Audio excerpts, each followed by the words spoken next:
ان الحمد للہ نحمده ونستعینه ونستغفره ونصلی علی رسولہ الکریم اما بعد اعوذ باللہ من الشیطان الرجیم بسم اللہ الرحمن الرحیم رب اشرح لی صدری ویسر لی امری واحلل عقدۃ من لسانی یفقهوا قولی آمین یا رب العالمین۔ السلام علیکم ورحمۃ اللہ وبرکاتہ۔ آج کا سیرہ سیشن ہمارا پارٹ 53 ہے، اور پارٹ 53 میں ہم بیسکلی کر رہے ہیں غزوہ بدر۔ غزوہ بدر کے ہمیں 3 ہماری جو ہیں وہ آلریڈی پارٹس ہو چکے ہیں، اور آج اس کا چوتھا حصہ ہے غزوہ بدر کا، جو کہ ہم نے سٹارٹ کرنا ہے۔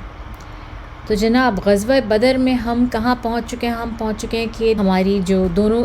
فوجیں ہیں وہ آمنے سامنے ہیں بالکل، اور آمنے سامنے ہونے کے بعد وہ بس ایک دوسرے سے لڑنا ہی شروع کرنے والی ہیں، اور ان میں جو ہے بحث مباحثے ہو رہے ہیں۔ ہم نے بات کی تھی کہ رسول صلی اللہ علیہ وسلم نے ایک سرخ اونٹ پر دوڑتے ہوئے ایک شخص کو جو ہے وہ دیکھا ان کی رینکس میں، قریش کی فوج میں، اور رسول صلی اللہ علیہ وسلم نے فرمایا کہ قریش اگر اس شخص کی بات سن لیں تو ان کے حق میں بہت ہی بہتر ہے۔ اگر کسی شخص میں تھوڑی سی بھی عقل ہے قریش میں اس وقت تو وہ یہ شخص ہے۔ اور یہ شخص کون تھا؟ یہ شخص تھا عتبہ بن ربیعہ، اور یہ شخص جو ہے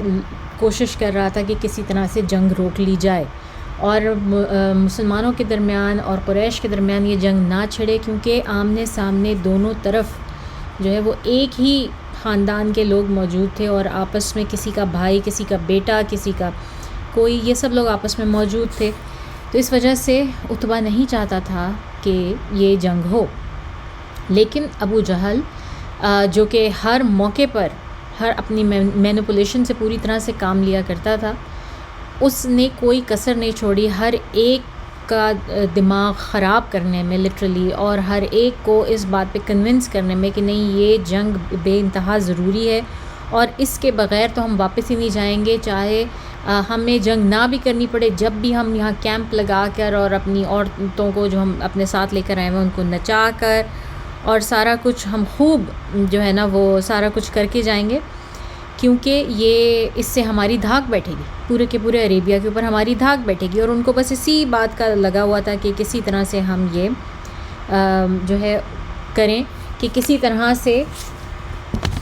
ہم مسلمانوں کو اپنے قابو میں کر لیں یا ختم کر دیں، یا کسی طرح سے یہ پورا کا پورا وہی ختم ہو جائے، فتنہ ہی، اسلام کا جو فتنہ ان کے نزدیک تھا وہ پورا کا پورا فتنہ ہی ختم ہو جائے۔ اینی ویز، اب یہ دونوں آپس میں میدان میں موجود ہیں۔ اس سے پہلے کہ ہم ان کی لڑائی شروع کریں، ایک اور چھوٹا سا انسیڈنٹ تھا، وہ یہ تھا کہ پچھلی رات کو غالباً یا یہ صبح علی صبح ہوا، بدر کے روز، آپ کو پتہ ہے بدر کا دن جو ہے وہ رمضان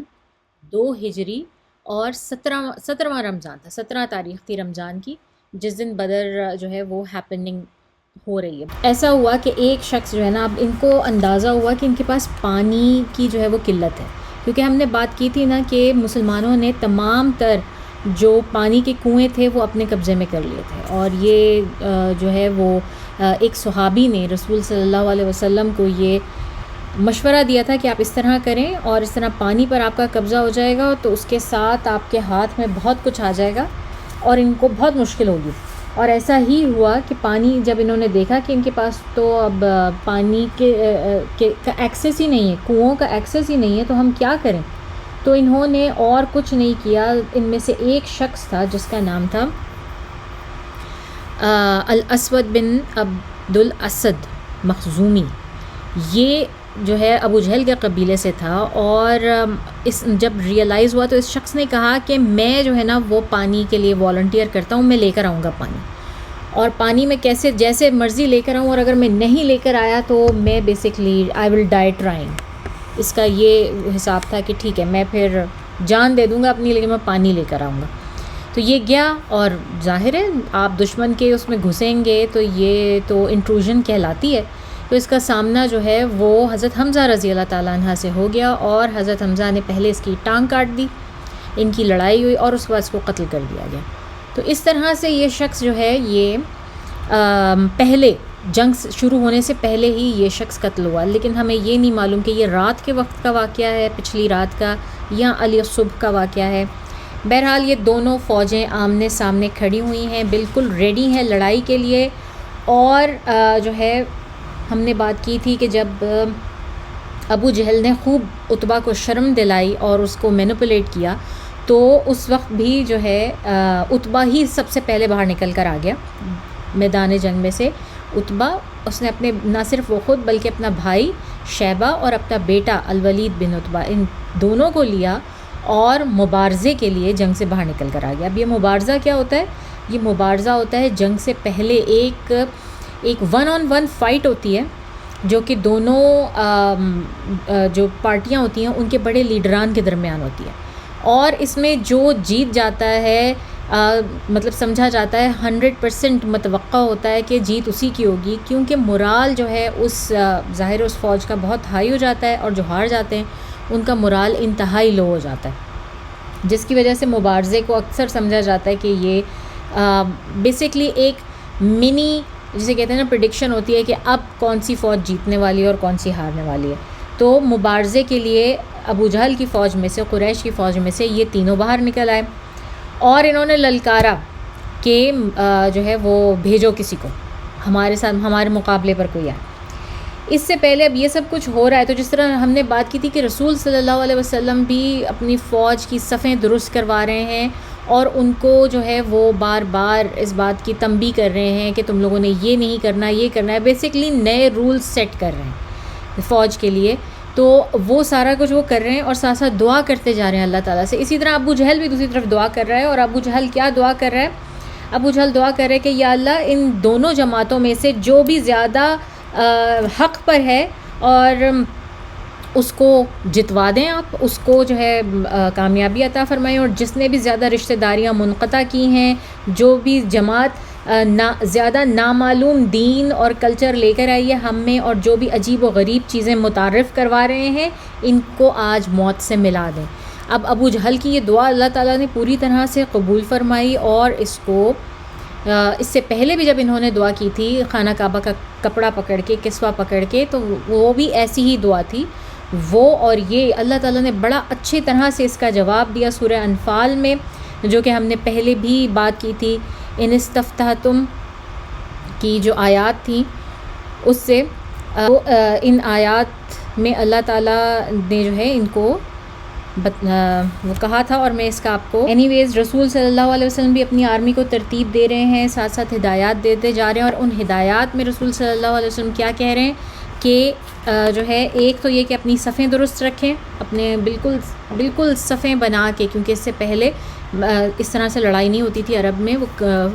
فروکر والی لڑائی ہوتی تھی کہ وہ جاتے تھے اور ایک پارٹی جاتی تھی اور وہ جا کے اٹیک کر کے واپس آتی تھی، اور پھر دوسری پارٹی جاتی تھی، لیکن رسول صلی اللہ علیہ وسلم نے ان کی باقاعدہ بٹالینز بنائی، ان کی باقاعدہ صف بندی کی، جو کہ پہلے نہیں ہوتی تھی، اور پھر اس کے بعد ان کو جو ہے ان کو یہ ہدایت دی کہ تم لوگوں نے کسی درخت کو نہیں کاٹنا، کسی بچے کے اوپر ہاتھ نہیں اٹھانا، کسی بزرگ کو نہیں مارنا۔ اس کے علاوہ رسول صلی اللہ علیہ وسلم نے کچھ لوگوں کو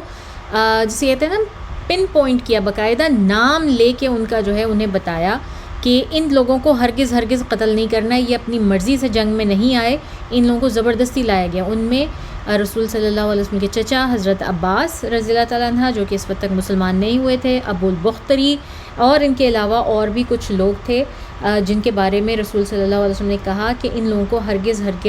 کسی قسم کی کوئی جو ہے وہ تکلیف نہ پہنچائی جائے جنگ میں، کیونکہ یہ اپنی مرضی سے شامل نہیں ہوئے ہیں۔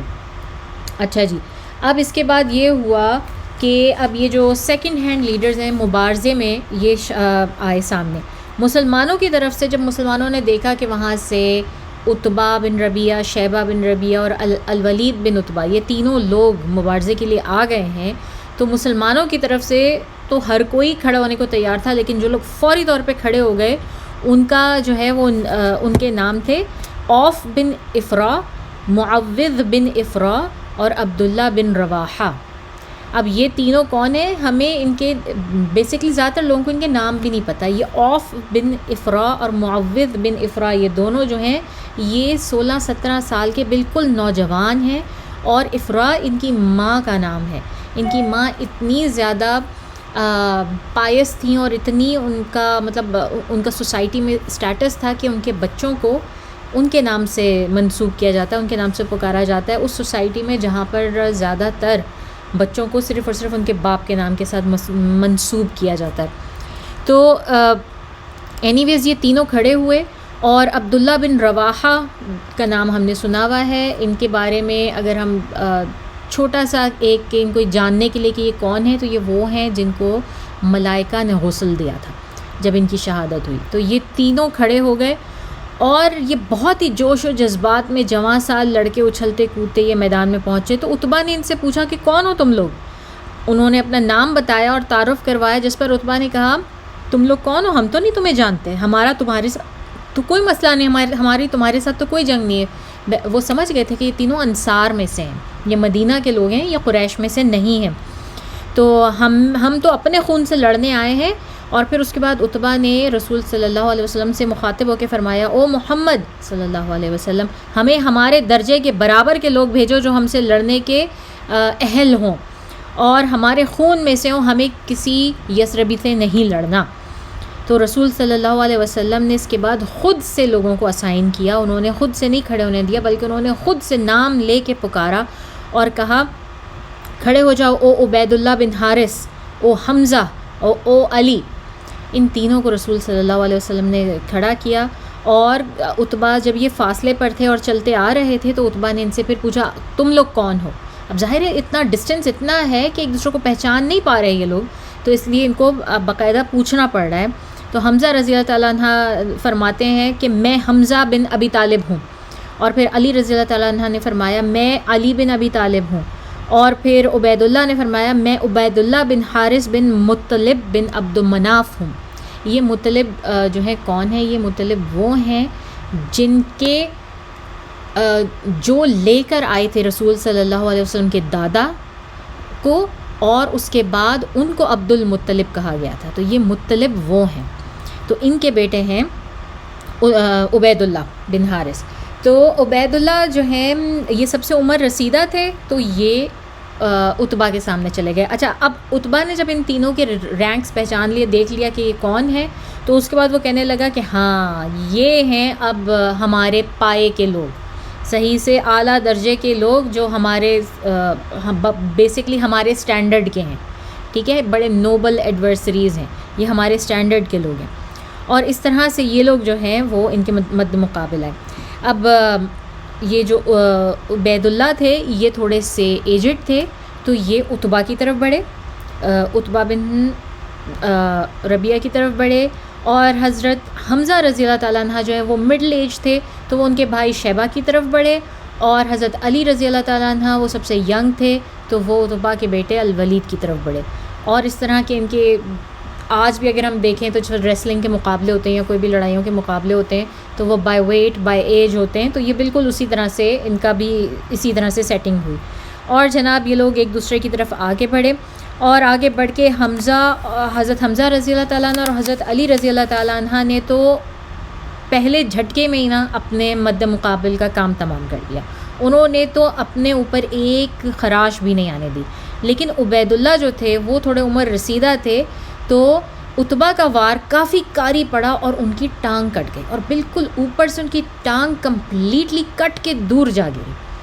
اور ان کو ظاہر وہ زمین پر گر گئے. اور بہت ہی قریب تھا کہ عتبہ اب جو ہے وہ دوسرا وار کر کے ان کا کام تمام کر دیتا، یا شاید ان کی گردن جو ہے وہ الگ کر دیتا. لیکن حمزہ رضی اللہ تعالیٰ عنہ اور علی رضی اللہ تعالیٰ عنہ اس وقت تک فارغ ہو چکے تھے، اور انہوں نے دیکھا کہ عبید اللہ کے اوپر حملہ ہو رہا ہے. وہ دونوں دوڑتے ہوئے گئے اور انہوں نے جا کر جو ہے وہ عتبہ کا کام تمام کیا اور عبید اللہ کو اٹھا کے واپس اپنی فوج میں لے آئے. عبید اللہ اس کے بعد کچھ دن تک زندہ رہے، مگر وہ اسی زخم کی وجہ سے کہ ان کی پوری ٹانگ کٹ چکی تھی اور ان کا خون کسی طور بند نہیں ہوتا تھا، 2-4 روز کے بعد ان کی وفات ہو گئی. یہ بیسکلی پہلی شہادت تھی اس جنگ کی، جو کہ عبید اللہ بن حارثہ بن بن مطلب کو جو ہے بن عبد مناف کو نصیب ہوئی. ٹھیک ہے، اس طرح سے یہ لوگ واپس آ گئے. اب اس کے بعد جنگ شروع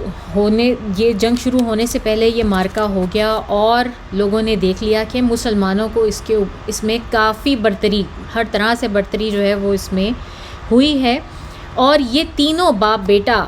ہم نے پچھلی اس میں ہی بات کی تھی کہ کتنا یہ لوگ جو ہے وہ عتبہ کوشش کر رہا تھا کہ کسی طرح جنگ بند ہو جائے، اور لوگوں کو کہتا پھر رہا تھا اگر کوئی تمہیں کہے کہ جو ہے نا وہ تم بزدل ہو، بزدلی کا تانا دے، تو تم ان کو کہنا کہ عتبہ بزدل ہو گیا. لیکن جب وہ تانا ابو جہل کے منہ سے اس نے سنا اور جیسے اس نے مینیپولیٹ کیا تو وہ اتنا بھڑک اٹھا اور اس کی وہ جاہلی حمیت باہر نکل کر آ گئی کہ نہ صرف خود بلکہ اس نے اپنے بیٹے اور اپنے بھائی کو بھی اپنے ساتھ مروایا. اور یہ پہلے قتل تھے جو کہ اس جنگ میں ہوئے ان کے.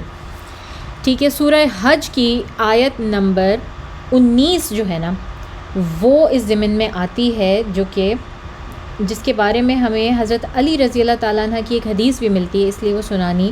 ضروری ہے. 2 فریق ہیں جو اپنے رب کے معاملے میں جھگڑتے ہیں، پھر جو منکر ہیں ان کے لیے آگ کے کپڑے قطع کیے گئے ہیں اور ان کے سروں پر کھولتا ہوا پانی ڈالا جائے گا. اور یہ جب آیت نازل ہوئی تو حضرت علی رضی اللہ تعالیٰ عنہ جو ہیں ان کا کہنا تھا کہ میں وہ پہلا شخص ہوں گا قیامت کے روز جو کہ آرگیو کروں گا اللہ تعالیٰ سے خصمانی، کیونکہ میں وہ پہلا تھا جس نے بدر میں خون بہایا. اور یہ ایک انٹرپریٹیشن ہے سورہ حج کی اس آیت کی. تو حضرت علی جو ہیں وہ اس آیت کو اپنے ساتھ ایسوسیٹ کرتے ہیں اور کہتے ہیں کہ اللہ تعالیٰ جب یہ حساب کریں گے تو میں پہلا شخص ہوں گا یہ کہنے والا. جب رسول صلی اللہ علیہ وسلم دوبارہ صفیں درست کروا رہے تھے تو ایک بار پھر قبلہ رو ہوئے اور گڑ گڑا کر ہاتھ اٹھا کر آسمان کی طرف دعا کرنے لگے اور کہ یا اللہ اپنا وعدہ پورا کیجئے، پلیز مجھے وعدے کے مطابق فتح دیں. یا اللہ اگر یہ چھوٹا سا گروہ ختم ہو گیا مسلمانوں کا تو کوئی آپ کا نام لیوا نہ ہوگا. اور اس طرح سے دعا کرتے کرتے رسول صلی اللہ علیہ وسلم کی ہم نے بات کی تھی کہ چادر مبارک جو ان کی شانوں پر تھی وہ ڈھلک گئی. اور حضرت ابو بکر صدیق رضی اللہ تعالیٰ عنہ ان کے ساتھ تھے. اس وقت انہوں نے وہ چادر اٹھائی، ان کو پہنائی اور خود بھی وہ لپٹ گئے اور رسول صلی اللہ علیہ وسلم سے کہنے لگے کہ یا رسول اللہ بس کیجئے، آپ کا اللہ ضرور آپ کی سنے گا اور آپ صلی اللہ علیہ وسلم سے جو وعدہ کیا ہے وہ ضرور آپ کو عطا فرمائے گا. اور اس کے بعد انہوں نے دیکھا حضرت ابو بکر صدیق رضی اللہ تعالیٰ عنہ نے کہ رسول صلی اللہ علیہ وسلم کے اوپر وہ وحی والی کیفیت طاری ہو گئی ہے، جو کہ جب ہوتی تھی وہ ایک ٹرانس کی طرح ہوتا تھا، اور جب وہ وحی کی کیفیت طاری ہوتی تھی تو پھر وہ کسی سے بات نہیں کرتے تھے اور لوگوں کو ارد گرد سمجھ آ جاتا تھا کہ یہ وحی آ رہی ہے، ان لوگوں کو سمجھ میں آ گیا ہوا تھا. تو یہ وحی کی کیفیت آئی اور وہ پیچھے ہٹ گئے اور انہوں نے ویٹ کیا. اور اس کے بعد جب یہ وحی کی کیفیت ختم ہوئی تو دیکھا کہ رسول صلی اللہ علیہ وسلم کا چہرہ مبارک اس طرح روشن ہو گیا جس طرح 14ویں کا چاند. اور انہوں نے فوراً جو ہے نا وہ یعنی کہ یہ نشانی تھی کہ اللہ تعالیٰ نے فوراً ان کی دعا کا اس وقت رسپانس کیا. اور ابو داؤد کی حدیث ہے کہ جب اللہ کا بندہ اپنے ہاتھ اپنی حاجت کے لیے آگے پھیلاتا ہے تو اللہ اسے بنا کچھ دیے لوٹانے میں شرم فرماتے ہیں اللہ تعالیٰ بھی. تو جب وحی کی کیفیت ختم ہوئی اور رسول صلی اللہ علیہ وسلم نے چہرہ مبارک اٹھایا، ٹھیک ہے، رسول صلی اللہ علیہ وسلم نے فرمایا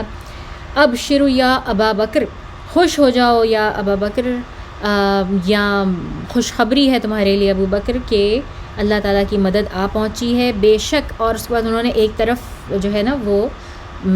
اشارہ کیا اور کہا کہ یہ جبرائیل ہیں، یہ دیکھو میرے اس طرف یہ جبرائیل ہیں اور یہ اپنے گھوڑے کی لگامیں تھامے ہوئے ہیں اور یہ تیار ہیں لڑنے کے لیے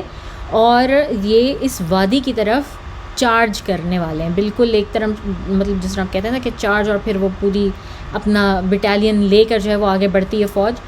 تو رسول صلی اللہ علیہ وسلم نے ایک طرف اشارہ کیا اور سب کو بتایا کہ یہ دیکھو یہ آ گئے ہیں، حضرت جبرائیل علیہ السلام آ گئے ہیں، اپنی جو ہے فوج لے کر آ گئے ہیں، تو ان کو جو ہے تم اس طرف دیکھو. اور ظاہر کسی اور کو نظر نہیں آ رہا، اس وقت صرف اور صرف رسول صلی اللہ علیہ وسلم کو نظر آ رہے ہیں، لیکن وہ بتا رہے ہیں. اور ہر شخص جو ہے وہ رسول صلی اللہ علیہ وسلم کی بات پر اتنا زیادہ یقین کرتا ہے کہ ان کو معلوم ہے، ان کو اس بات کا یقین ہو گیا ہے کہ ٹھیک ہے ہمارے لیے اللہ تعالیٰ کی مدد آ پہنچی ہے. اور وہ کس طرح سے وہ ان فرشتوں کی صورت میں جو کہ ہمارے ساتھ لڑنے والے ہیں. اور سورہ انفال میں جو ہے وہ سورہ انفال کی آیات ہیں 1000 نشان زدہ جو فرشتے تھے ان سے ہم نے تمہاری مدد کی. پھر اس کے بعد عمر بن خطاب فرماتے ہیں کہ مجھے اس سے پہلے اس آیت کا کبھی مطلب سمجھ میں نہیں آیا تھا کہ جیسا کہ مجھے اس روز سمجھ میں آیا. کس آیت کی بات کر رہے ہیں؟ سورہ قمر کی آیت ہے سَيُهْزَمُ الْجَمْعُ وَيُوَلُّونَ الدُّبُرَ، یعنی کہ تمہاری جماعت پچھاڑی جائے گی اور وہ الٹے پاؤں بھاگ کھڑے ہوں گے. کیونکہ اس کی وجہ یہ تھی کہ یہ جو فرشتے تھے نا یہ مسلمانوں کو نظر نہیں آ رہے تھے، ایسا وہ آوازیں سن رہے تھے مگر، لیکن جو کفار تھے ان کو نظر بھی آ رہے تھے. وہ صرف ان سے پٹ ہی نہیں رہے تھے، وہ ان کو نظر بھی آ رہے تھے، ان کو دکھائی بھی دے رہے تھے. اور پھر اس کے بعد رسول صلی اللہ علیہ وسلم نے اپنے ہاتھ میں ایک مٹھی اٹھائی ریت کی یا مٹی کی اور ان کی طرف جو ہے وہ پھینک کے ماری اور ساتھ میں کہا شاہت الوجوہ، شاہت الوجوہ. یہ ایک طرح سے کرس ہے یا لعنت ہے کہ اللہ کی لعنت ہو ان کے چہروں کے اوپر. اور کہتے ہیں کہ ان کی فوج کے ہر شخص کی آنکھ میں نا وہ کنکر محسوس کیا گیا، ہر شخص نے وہ کنکر کسی نہ کسی طرح سے اپنی آنکھ میں محسوس کیا،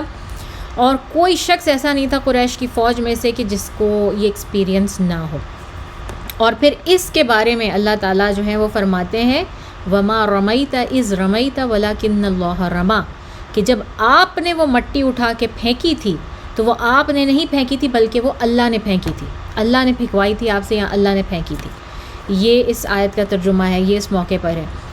تو جناب اور اس کے بعد چارج جو ہے وہ شروع ہوتا ہے اور رسول صلی اللہ علیہ وسلم حکم دیتے ہیں کہ جو لڑ رہے تھے، جو آگے کے لوگ ہیں ان میں سب سے آگے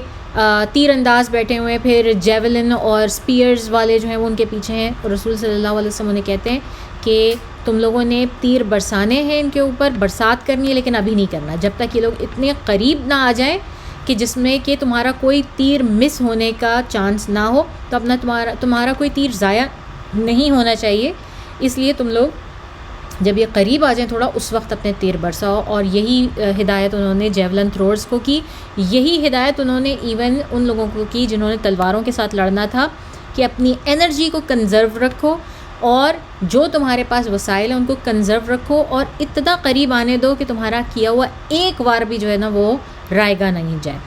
تو اس طرح سے اب یہ لڑنے جا رہے ہیں اور اس کے بعد جو ہے ان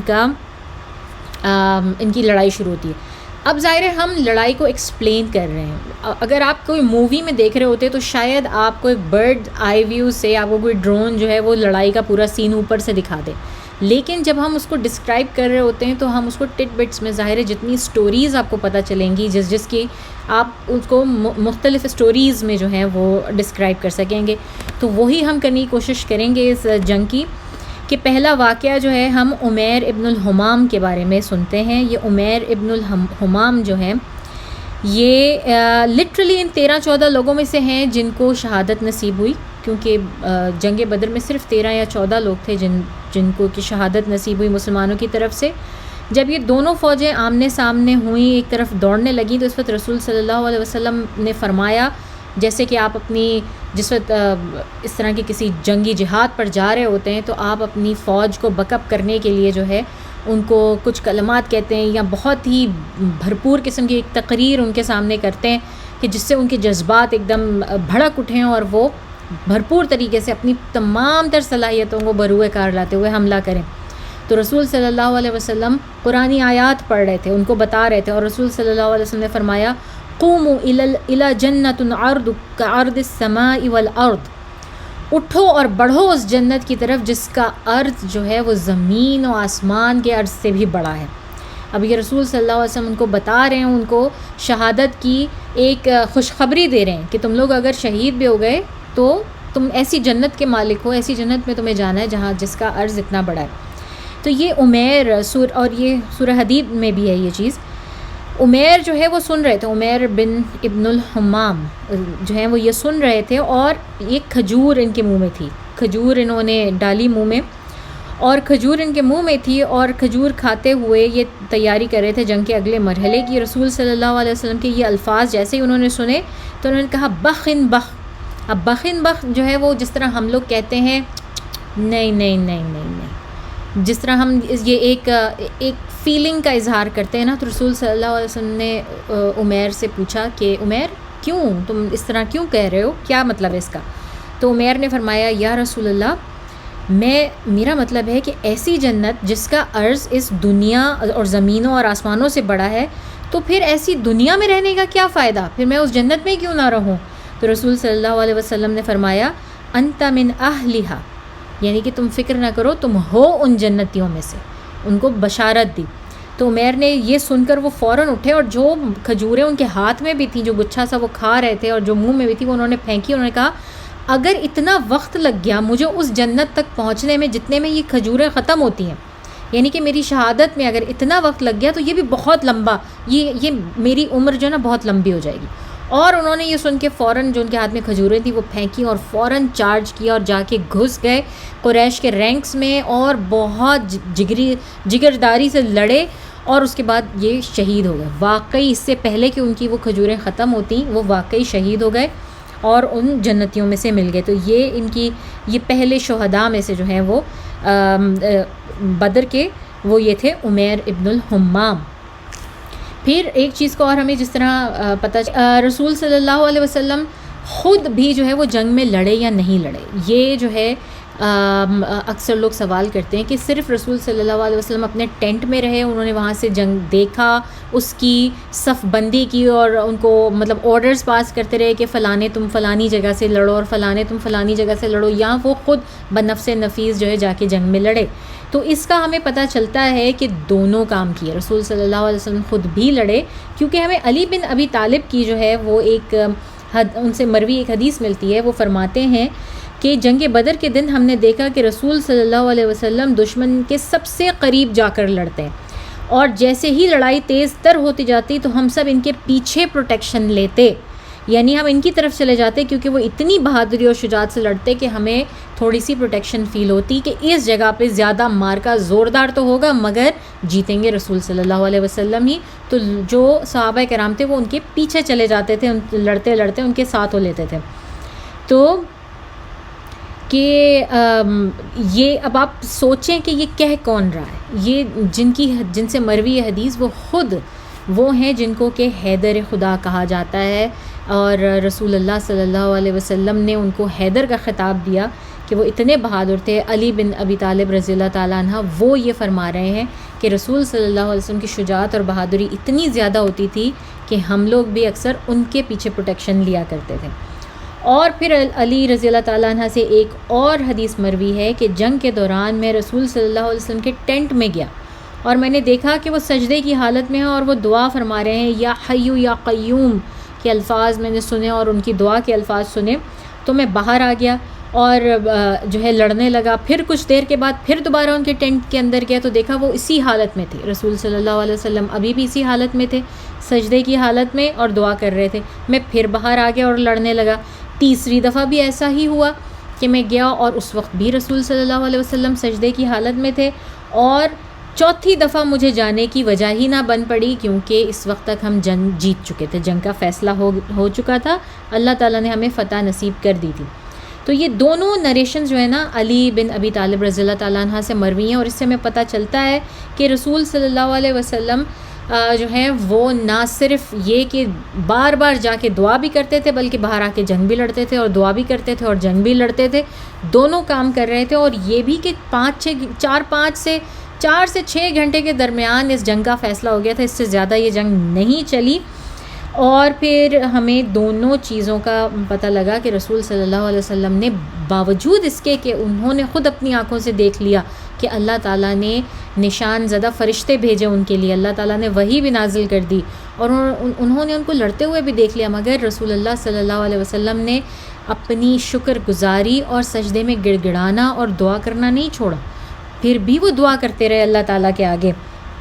تو یہ ہمیں ان کی مصروفیات جو ہے رسول صلی اللہ علیہ وسلم کی جنگ کے دوران اس طرح سے ہمیں پتہ چلتی ہیں کہ۔ اور پھر اس کے علاوہ یہ ہے کہ ابن کثیر اور ابن حجر دونوں ہی بتاتے ہیں کہ رسول صلی اللہ علیہ وسلم کے ساتھ سائے کی طرح جو شخص موجود تھا وہ ابو بکر صدیق رضی اللہ تعالیٰ عنہ تھے، اور یہ ان کو مسلسل گارڈ بھی کر رہے تھے، وہ جہاں جاتے اور آ کے خیمے میں دعا کرتے اور بار بار، تو ابو بکر صدیق رضی اللہ تعالیٰ عنہ ان کے ساتھ ہی جاتے تھے اور ان کے ساتھ ہی لڑتے تھے اور ان کو گارڈ بھی کرتے تھے۔ اور یہ تو ہم نے ابو بکر صدیق رضی اللہ تعالیٰ عنہ کا شروع سے ہی جو ہے یہ ان کا کیریکٹر میں دیکھا ہے کہ انہوں نے جہاں کہیں پہ بھی ضرورت پڑی انہوں نے اپنی پوری کی پوری زندگی کو، اپنی پوری کی پوری ہستی کو، اپنی جان مال ہر چیز کو رسول صلی اللہ علیہ وسلم کے لیے مکمل طور پہ وقف کر چھوڑا ہے۔ اب ہم یہ جانتے ہیں کہ اللہ تعالیٰ نے اس جنگ میں 1000 فرشتوں سے رسول صلی اللہ علیہ وسلم کی مدد فرمائی، اور قرآن میں اس کا ذکر سورہ انفال کی آیت نمبر 9 میں کیا جاتا ہے، جو کہ آپ کو یہاں دیکھنے میں مل جائے گی۔ اس تستغیثون ربکم فامتجاب لکم، یہ آیت ہے کہ جب آپ صلی اللہ علیہ وسلم اپنے رب سے دعا کر رہے تھے تو اس نے آپ کی دعا قبول فرمائی اور کہا تسلی رکھو، ہم 1000 فرشتوں سے تمہاری مدد کریں گے جو ایک دوسرے کے پیچھے آتے جائیں گے، یعنی کہ ایک دوسرے کے پیچھے یعنی ویوز کی طرح، یا ایک کے بعد ایک جو ہے وہ آتے جائیں گے۔ امدہ یا ممدو یہ ایک ورب ہے،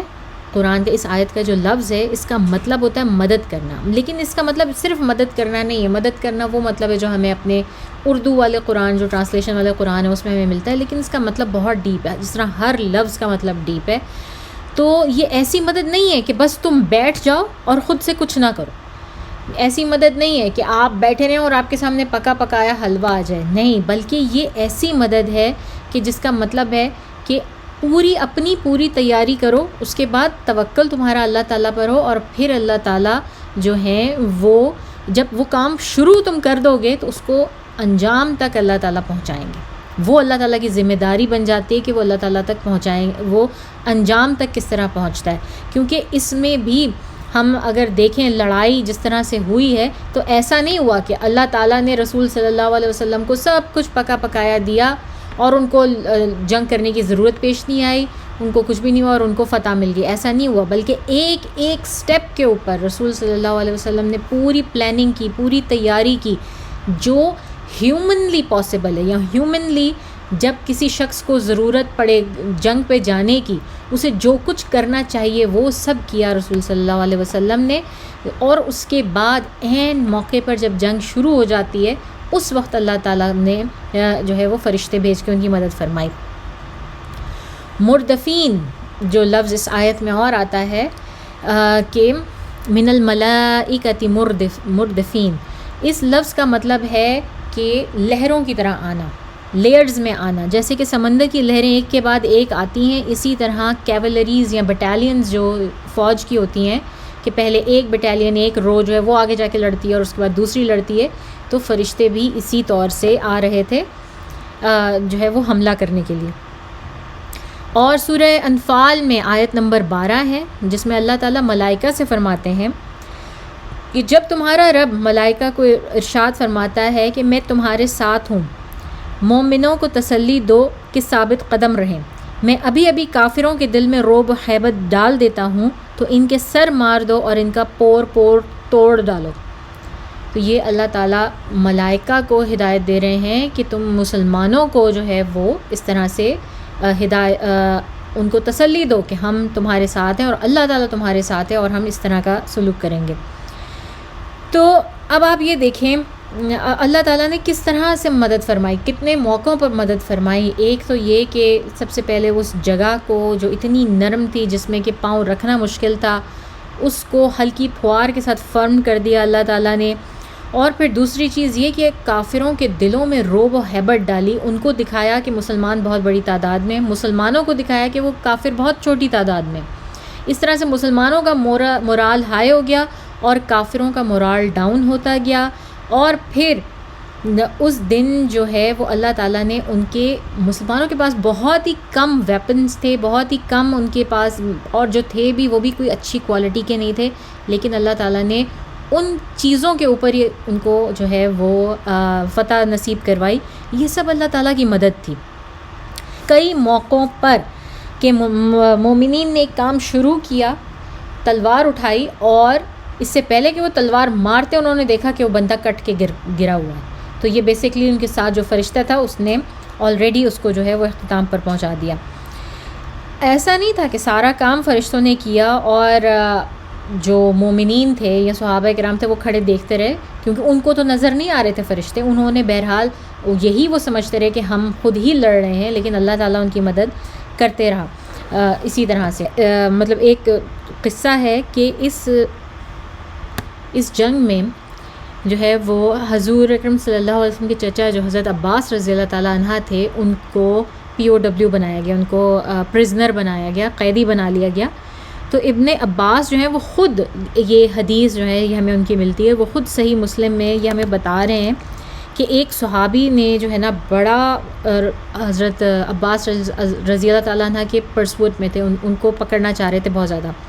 اور جنگ کے دوران انہوں نے بتایا کہ جب وہ جنگ کے دوران وہ شدید مارکے میں تھے، انہوں نے ایک آواز سنی کہ جیسے کہ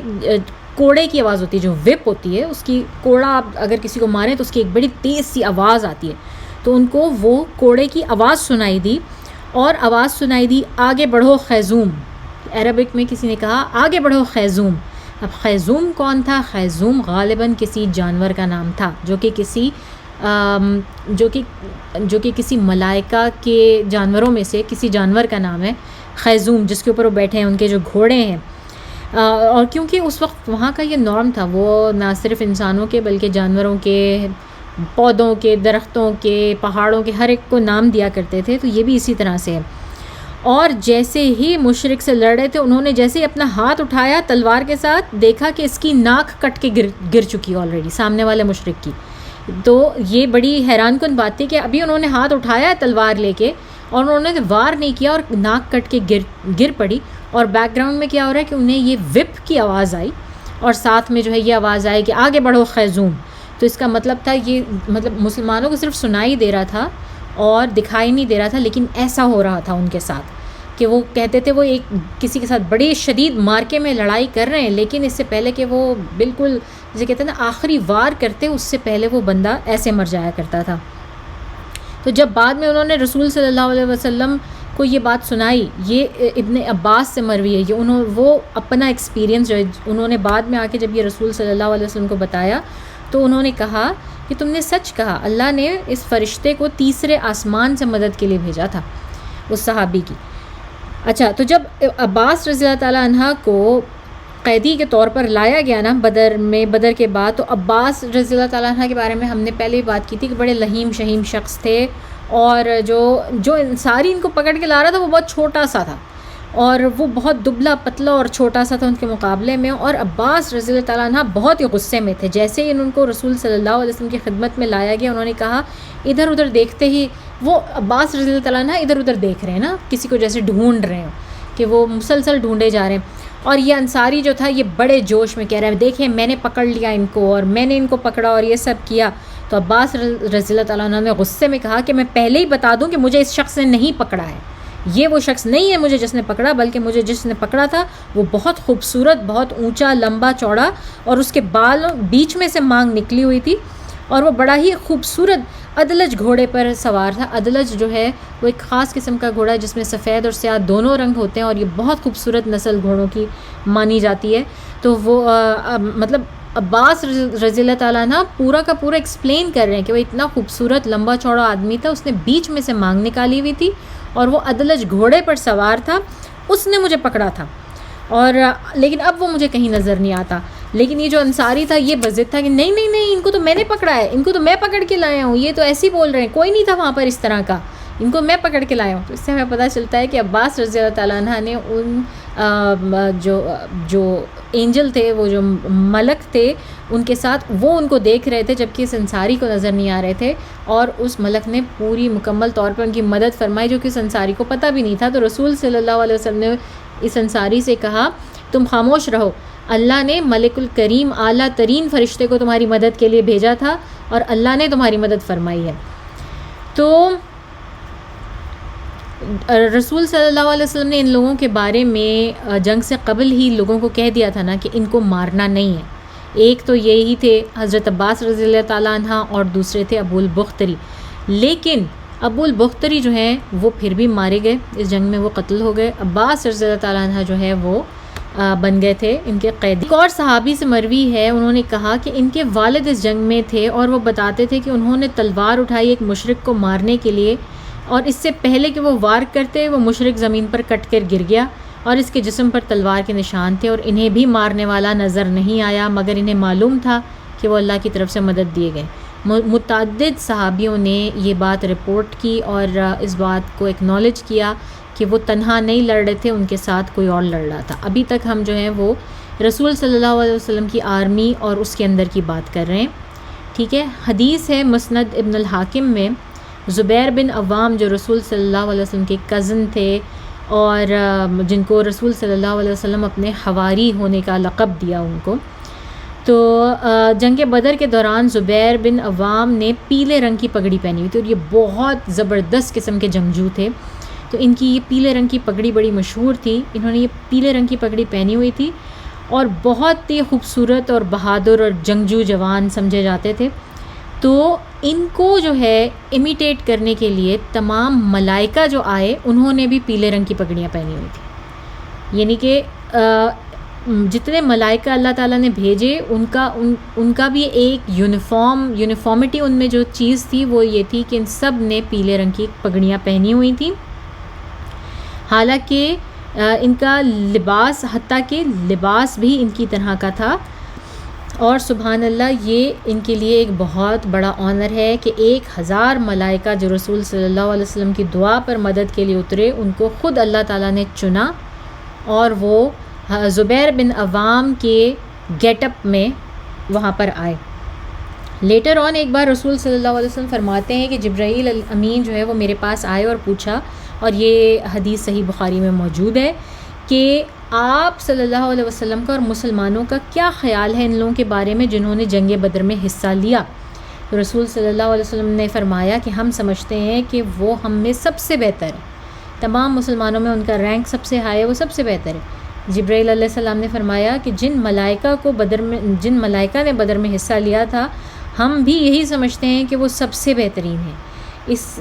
سے ہمیں یہ پتہ چلتا ہے کہ تمام صحابہ جو بدر میں شریک تھے ان کا درجہ اسلام میں اور رسول صلی اللہ علیہ وسلم کی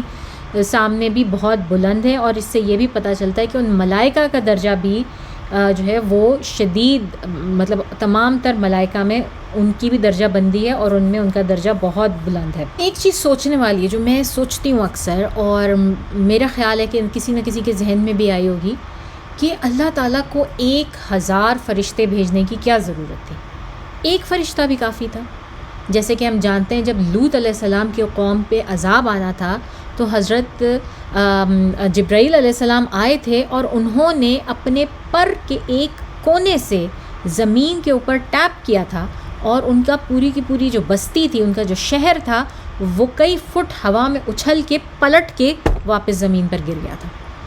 ٹھیک ہے نا۔ ایک فرشتہ حضرت جبرائیل علیہ السلام کے پر کی ایک ٹیپ سے اس طرح ہوا تھا، تو اللہ تعالیٰ نے 1000 فرشتے کیوں جو ہیں وہ بھیجے تھے؟ تو اور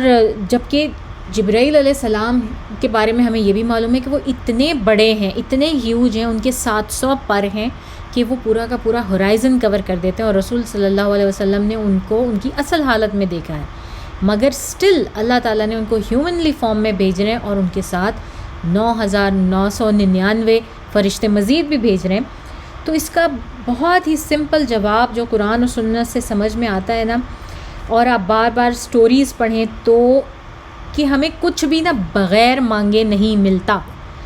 اللہ تعالیٰ نے کوئی بھی چیز انسان کو نہ بنا مانگے دینے کا وعدہ نہیں کیا۔ جب تک آپ ایفرٹ نہیں کریں گے، جب تک آپ جو ہے اس کے بارے میں دعا نہیں کریں گے، ایفرٹ نہیں کریں گے، نیت نہیں کریں گے اور توکل نہیں کریں گے اللہ تعالیٰ پر، آپ کو وہ چیز یا وہ کامیابی نہیں ملتی۔ تو رسول صلی اللہ علیہ وسلم کو یہ سب کچھ معلوم تھا اللہ تعالیٰ کے ہاتھ میں تو یہ بھی ہے کہ وہ ایک چونٹی سے جو ہے وہ نمرود کو مروا دیتے ہیں، ان کو ضرورت بھی نہیں ہے فرشتوں کی فوج کی، لیکن رسول صلی اللہ علیہ وسلم کو یہ شو کرنے کے لیے کہ آپ کتنے اللہ کے مقرب ہیں اور آپ کی دعا اللہ تعالیٰ نے کس طرح سے جو ہے وہ قبول فرمائی ہے، کہ اللہ تعالیٰ نے اتنے زیادہ فرشتے بھیجے کہ کسی بھی طرح سے رسول صلی اللہ علیہ وسلم کو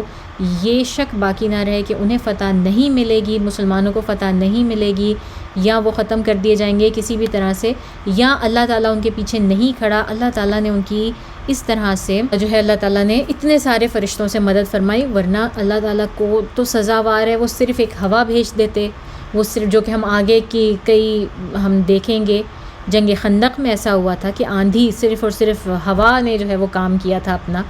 تو اللہ تعالیٰ کو تو سب کچھ سزاوار ہے، لیکن یہ ایک ایسا تاریخی ہسٹوریکل اسپریچول ایک ایسا معاملہ تھا کہ جس کو رہتی دنیا تک اللہ تعالیٰ نے رکھنا تھا، دنیا میں لوگوں کی زبانوں پر، لوگوں کے ذہنوں میں رکھنا تھا. تو اس میں جس طرح سے مدد کی گئی وہ اس سے پہلے اللہ تعالیٰ نے کبھی نہیں کی. یہ بھی کہا جاتا ہے کہ اتنے زیادہ ملائکہ کسی نبی کے ساتھ، کسی رسول کے ساتھ جو کہ گئے ہوں جنگ میں، کسی مارکے میں نہیں شریک ہوئے، اور اگر شریک ہوئے بھی ہیں تو انہوں نے اس طرح سے فائٹ نہیں کی ون آن ون جس طرح سے ان ملائکہ نے کی تھی. اب آپ یہ اس چیز کا اندازہ اس مثال سے لگائیں، ٹھیک ہے، کہ حضرت مریم سلام علیہا جس وقت اپنی حالت زچگی میں تھیں، ٹھیک ہے، اور وہ تنہا تھیں، وہ سخت تکلیف میں مبتلا تھیں اور اس کے بالکل ولادت کے قریب پہنچ چکی تھیں، اور دنیا اور جہانوں کا جاننے والا جو ہے وہ اللہ تعالیٰ وہ ان کو جانتا ہے. اور یہ ایک میریکولس برتھ ہونے جا رہی تھی جو کہ حضرت مریم علیہ السلام کو پہلے ہی بتا دیا گیا تھا کہ یہ آپ کے لیے ایک بہت میریکولس برتھ ہے، تو آپ نے مطلب you have to go through it. اور اللہ تعالیٰ چاہتے تو بغیر کسی تکلیف کے، بغیر کسی اس کے یہ ایک میریکولس ڈیلیوری بھی ہو جاتی، لیکن ایسا نہیں ہوا. پھر بھی اللہ تعالیٰ نے ان کو حکم دیا کہ جاؤ اور درخت کا تنا ہلاؤ. درخت کا تنا ہلانا جو ہے وہ اس حالت میں اس سے بیسکلی کسی بھی صورت میں اوپر سے پکی ہوئی کھجوریں یا پھل نہیں گر سکتا، لیکن سٹل اللہ تعالیٰ نے ان کو حکم دیا کہ نہیں، تمہیں ایفرٹ کرنی ہے، بغیر ایفرٹ کے تمہیں کوئی پھل نہیں ملے گا. اس حالت میں بھی انہوں نے جا کر اور جو ہے وہ یہ حکم دیا گیا، اور مریم سلام علیہا نے ہلایا وہ درخت کا تنا، اور اسی حالت میں ان کے اوپر وہ پکی ہوئی کھجوریں گریں اور وہیں پر ان کی ڈیلیوری ہوئی، جو کہ انہوں نے خود اکیلے سارا کچھ کیا. تو پھر اللہ پر بھروسہ اور توکل کا مطلب ہرگز یہ نہیں ہے کہ ہم اپنے ہاتھ پاؤں چھوڑ کر بیٹھ جائیں کہ ہم نے دعا کر لیا بس سب کچھ اللہ تعالیٰ نے کرنا ہے. نہیں، آخر وقت تک آخری جسے کہتے ہیں نا ایفرٹ بھی ہمیں خود کرنی ہے. اس کے بعد جو اس کا انجام ہے وہ اللہ تعالیٰ کے اوپر چھوڑ دینا ہے کہ وہ اس کو کس طرح سے مکمل کرواتے ہیں. اور یہ اللہ تعالیٰ کی سنت ہے جو کہ انبیاء کرام اور اتنے بڑے بڑے لوگوں سے چلتی آ رہی ہے. تو ہمیں یہ نہیں سوچنا چاہیے کہ میں تو اتنی دعائیں کی پھر اللہ تعالیٰ نے میری دعائیں نہیں سنی، پھر میری تو دعائیں قبول نہیں ہوئی، یا ہم کہہ دیتے ہیں بس جی ہم نے تو صبر کر لیا، سب اللہ پہ چھوڑ دیا. بھائی سب اللہ پہ چھوڑ نہیں دینا ہے، آپ نے اللہ سے دعا کرنی ہے اور اپنا کام نہیں چھوڑنا، اپنا کام کرتے رہنا ہے. جب اللہ تعالیٰ کی مدد آئے گی آپ کے پاس، ورنہ نہیں آئے گی. اور یہ بات ابن عباس سے مروی ہے کہ کبھی بھی ملائکہ نے اس طرح ون آن ون لڑائی میں مومنوں کے ساتھ سوائے بدر کے دن کے باقی مواقع بھی ایسے موجود رہے ہیں جس پہ کہ کبھی ون آن ون ایسی فزیکلی لڑائی نہیں کی ملائکہ نے مسلمانوں کے ساتھ. اب ایک اور واقعہ سنتے ہیں، عکاشہ ابن محسن. یہ ایک مشہور یہ صحابی ہیں، مشہور اتنے زیادہ نہیں ہیں لیکن ان کا کہیں کہیں ہمیں ذکر سننے میں آتا ہے. شاید ہم میں سے تو کئی لوگ ایسے ہوں گے جنہوں نے ان کا نام بھی نہیں سنا ہوگا. تو ہوا یوں کہ جنگ کے دوران ان کی تلوار ٹوٹ گئی. ہم نے ذکر کیا نا ابھی کہ ان کے پاس تو جو ویپنز تھے وہ اس کوالٹی کے بھی نہیں تھے کہ وہ باقاعدہ کسی لڑائی میں جنگ کے میں استعمال ہوں. تو ان کی تلوار 2 ٹکڑے ہو گئی. اب یہ آئے بھاگتے ہوئے رسول صلی اللہ علیہ وسلم کے پاس اور فل ایڈرینلن میں کہ میں لڑ رہا ہوں اور میری تلوار ٹوٹ گئی، میں کیا کروں رسول اللہ، میں کیا کروں صلی اللہ علیہ وسلم. تو رسول صلی اللہ علیہ وسلم نے ادھر ادھر دیکھا، ان کے پاس کچھ نہیں تھا ان کو دینے کے لیے. انہوں نے لکڑی کی ایک ٹہنی اٹھا کے ان کے حوالے کی اور ان سے کہا کہ جاؤ جا کے لڑو. اب 2 آؤٹ کمز ہو سکتے تھے نا، کہ عکاشہ لکڑی کی ٹہنی دیکھتے اور کہتے یہ کیا دے رہے ہیں آپ مجھے، لکڑی کی ٹہنی سے میں لوہے کی تلواروں سے لڑوں جا کے، اس سے میں کس طرح لڑ سکتا ہوں. مگر عکاشہ نے ایسا نہیں کیا. انہوں نے دوسرا آؤٹ کم جو تھا اس کو اپنایا اور وہ بنا کوئی سوال جواب کیے انہوں نے ٹہنی پکڑی اور وہ لے کے دوڑے اور اس کی طرف اپنے میدان جنگ کی طرف دوڑے اور واپس لڑائی میں شامل ہو گئے. اور اللہ کی کرنی کیا ہوئی کہ جب انہوں نے دیکھا کہ جیسے وہ اس لکڑی کو پکڑ کے کسی دشمن پہ حملہ کرنے لگے تو ان کے ہاتھ میں لکڑی نہیں بلکہ ایک انتہائی خوبصورت لوہے کی تلوار ہے. اللہ تعالیٰ نے اس لکڑی کی ٹہنی کو تلوار میں تبدیل کر دیا. اور یہ ایک لیونگ میریکل تھا جو کہ عکاشہ کے ہاتھ میں آیا اس طرح سے، اور انہوں نے اس جنگ میں بڑے کارنامے انجام دیے، بہت قاتلوں کی گردنیں ماری، اور اس کے بعد بھی جب تک ان کی زندگی رہی اور وہ جتنے مارکوں میں شامل ہوتے رہے، وہ صرف اور صرف اسی تلوار سے لڑتے تھے، وہ کسی کو ہاتھ نہیں لگانے دیتے تھے، بلکہ ان کی وصیت تھی جب میں مر جاؤں تو یہ تلوار میرے ساتھ جو ہے وہ دفن کرنا۔ یہ میریکولس تلوار جو ہے، جب ان کی شہادت ہوئی تو، اور ان کی شہادت ہوئی تھی مسیلمہ کذاب کے ساتھ جنگ کے دوران، حضرت ابو بکر صدیق رضی اللہ تعالیٰ عنہ کے دور خلافت میں، اور اس وقت ان کو دفن کیا گیا ان کی اس تلوار کے ساتھ۔ تو ہم ٹائم دیکھتے ہیں، ہمارے پاس ٹائم، چلیں سٹارٹ کر لیتے ہیں، کیونکہ ہائی لائٹ آف دس جنگ جو ہے نا، وہ ہائی لائٹ کیا تھی؟ ابو جہل کا قتل۔ ابو جہل کا قتل کس طرح ہوا، تو یہ سب سے بڑی ہائی لائٹ ہے اس مارکے کی، کہ اور یہ صحیح بخاری میں پورا موجود ہے۔ رسول صلی اللہ علیہ وسلم نے اس کو اپنی امت کا فرعون کہا ہے،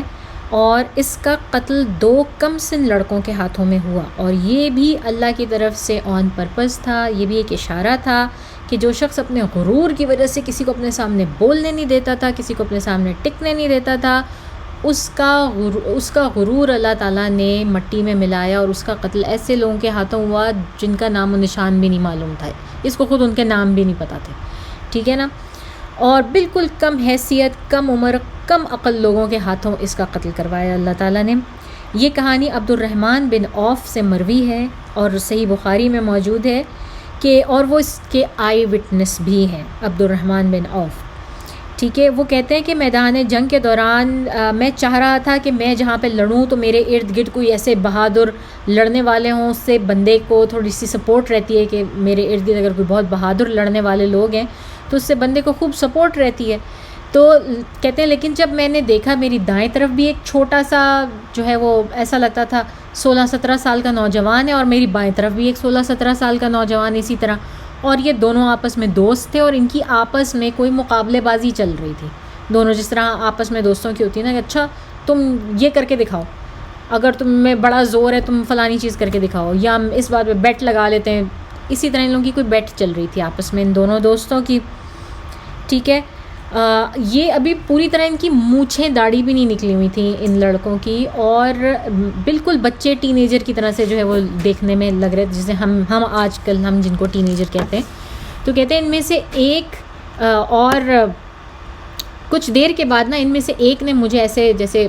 کونی مار کے نا پوک کر کے اس نے مجھے کہا، میرے کان میں پوچھا کہ کیا آپ ابو جہل کو پہچانتے ہیں؟ تو میں نے کہا ہاں میں پہچانتا ہوں۔ اس نے کہا ٹھیک ہے اگر وہ نظر آئے تو پلیز مجھے بتائیے گا، میں نے مارنا ہے اسے۔ تو عبد الرحمن بن عوف کہتے ہیں میں نے کہا اچھا ٹھیک ہے میں بتا دوں گا۔ تو کچھ دیر پڑی، جو دوسرا بچہ تھا دوسری جانب پہ اس نے بھی یہی کیا، اس نے بھی ان کو ذرا سا ٹہوکا دیا اور پوچھا کہ بھائی صاحب آپ جانتے ہیں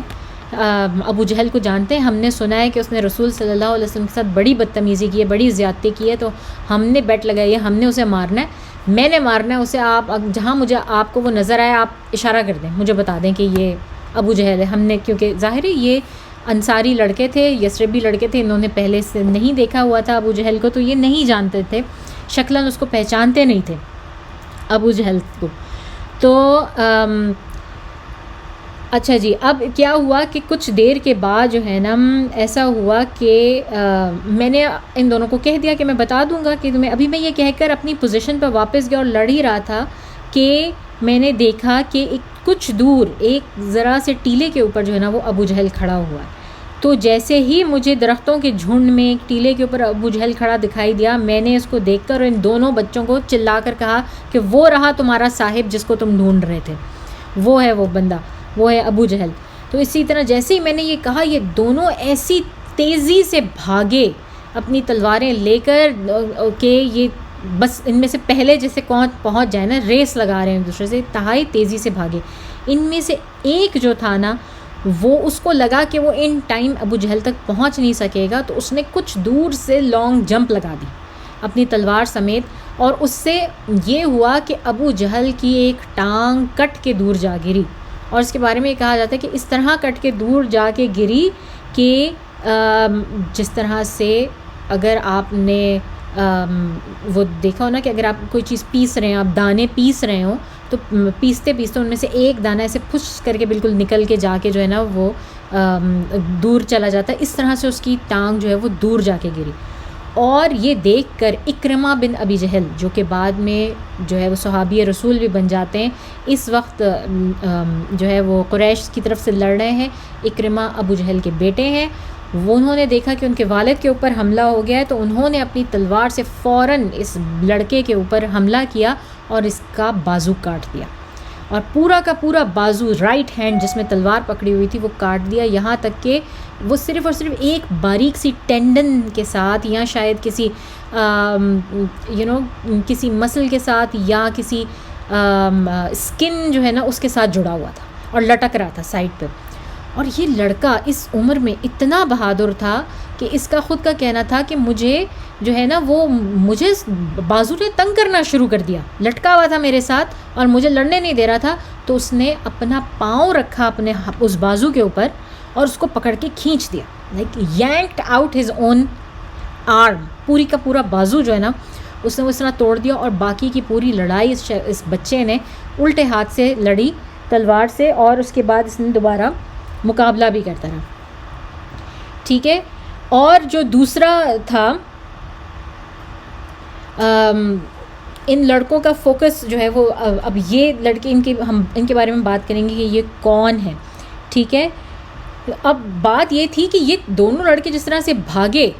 ان کے اوپر لوگوں کا زیادہ فوکس نہیں ہوا، کیونکہ جنگ میں جس طرح سے عبد الرحمن بن عوف ان کو بچہ سمجھ رہے ہیں اور ان کو نہ تجربے کار نہ اہل سمجھ رہے ہیں، اسی طرح باقی سب لوگ بھی جنگ میں ان کو ایک طرح سے اگنور کیا انہوں نے. اور یہ وجہ تھی کہ یہ سارا کا سارا، ظاہر ابو جہل بھی خالی تو نہیں ایسے کھڑا ہوگا نا جنگ میں،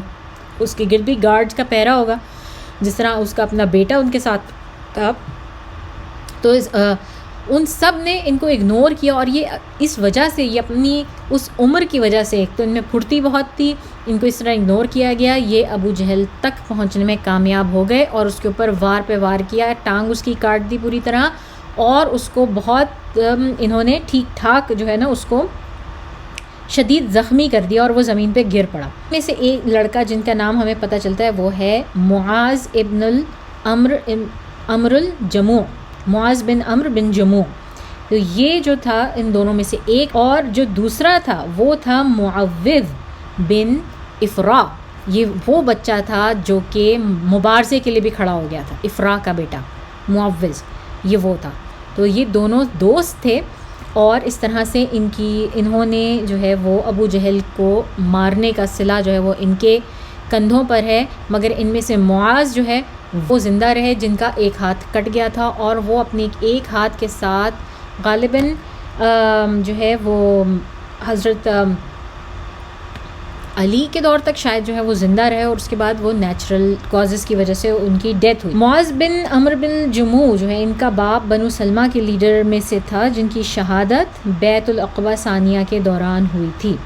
ان کے بارے میں بس ہمیں یہی معلوم ہے. اس حساب سے ان کی عمر بمشکل 13-14 برس ہوگی اس وقت. تو دوسرے لڑکے جو تھے وہ معوذ بن الافرا تھے. ان کی ماں افرا ایک مشہور اور بہت ہی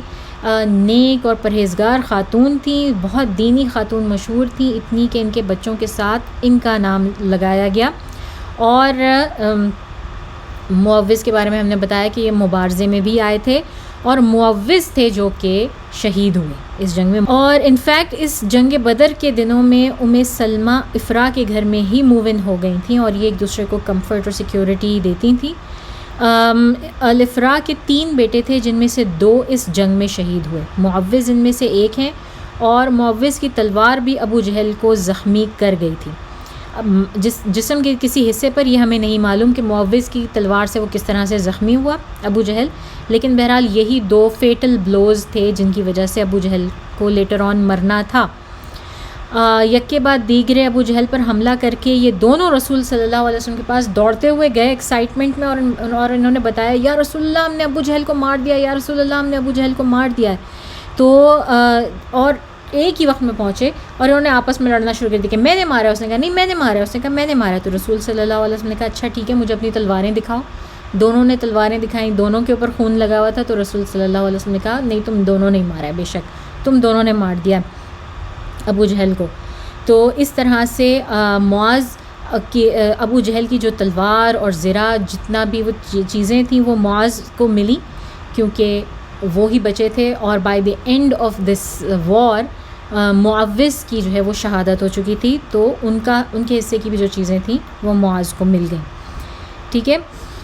اب ہم یہاں تک اس کو رکھتے ہیں, ختم کرتے ہیں, اور اسی سٹوری سے ہم نیکسٹ ویک سٹارٹ کریں گے انشاءاللہ کہ ابو جہل قتل ہوا, کس طرح سے مارا گیا,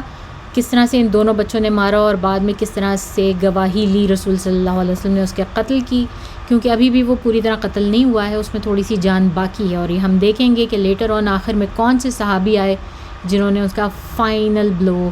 دے کر جو ہے اس کا کام تمام کیا. مرنا تو تھا اس نے, اگر اس طرح پڑا رہتا ظاہر ہے تو اس حالت میں مر ہی جاتا ان کے فیٹل بلوز سے بھی, لیکن ایک اور صحابی بھی ہم دیکھتے ہیں کہ ان کا بھی اس میں کردار شامل ہے. تو اب تک کے لیے ہم اتنا ہی رکھتے ہیں. آج کے لیے جمعے کا دن ہے, دعاؤں میں یاد رکھیں, سورہ کہف ضرور پڑھیں اور اچھی دین کی باتیں پھیلائیں اور ان پر عمل کریں پلیز. صرف سن لینا, صرف جان لینا کافی نہیں ہے جب تک کہ عمل نہ ہو. علم جو ہے نا وہ بالکل بیکار ہے. وہ علم جو ہے وہ صرف ایک سپورٹ کی طرح ہے آپ کے لیے. آپ نے اپنا وقت برباد کیا ہے اگر آپ اس علم کو اپنے عمل میں بروئے کار نہیں لاتے. تو اب تک کے لیے اتنا ہی.